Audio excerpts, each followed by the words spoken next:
Mga kababayan, ang pagbati ni President Marcos sa nanalong presidente sa Taiwan na ikinagalit ng China, alam natin na ang punot dulo niyan ay West Philippine Sea.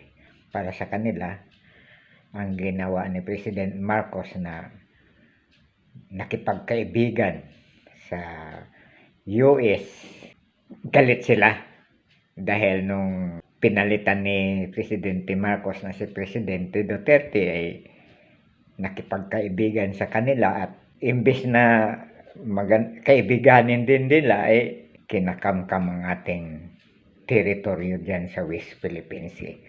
So kaya ngayon hindi na nila basta-basta magagawa dahil umiba ang policy ni Marcos, nagalit sila.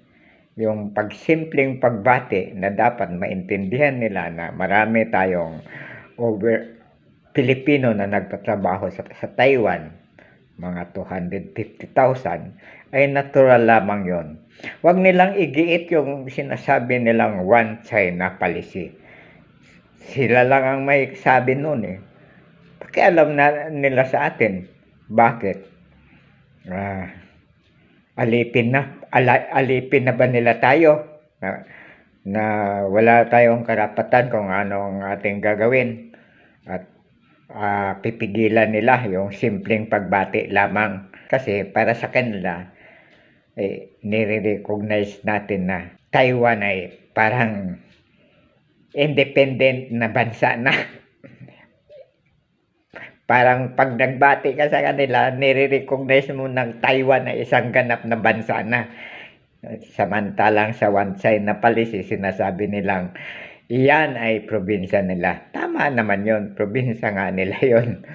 Pero ang pagbati ay hindi na yun hindi yan nangangahulugan na recognition ng isang bansa.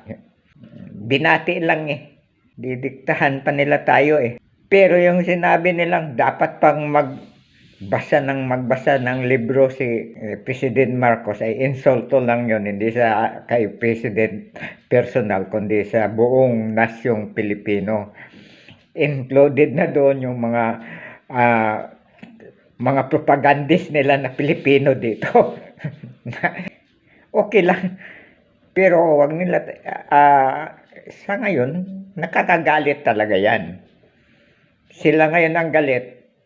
May kasabihin dito sa Pilipino na sa Pilipinas na bantayan nila ang galit natin. Bata pa ako sabi na okay lang sa akin yan pero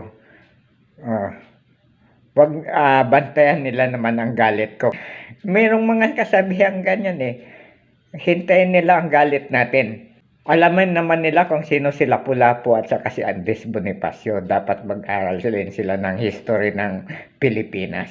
Si Presidente Marcos, hindi ko naman binoto yan. Marami siyang policy na hindi ko gusto. Pero dapat sa pagkakataong ito, dahil sayang man natin sa gusto ay siya ang presidente, dapat pagdating sa kalaban ay taga-ibang nasyon. Dapat magkaisa tayong ipaglaban natin siya. To the line tayo sa kanya.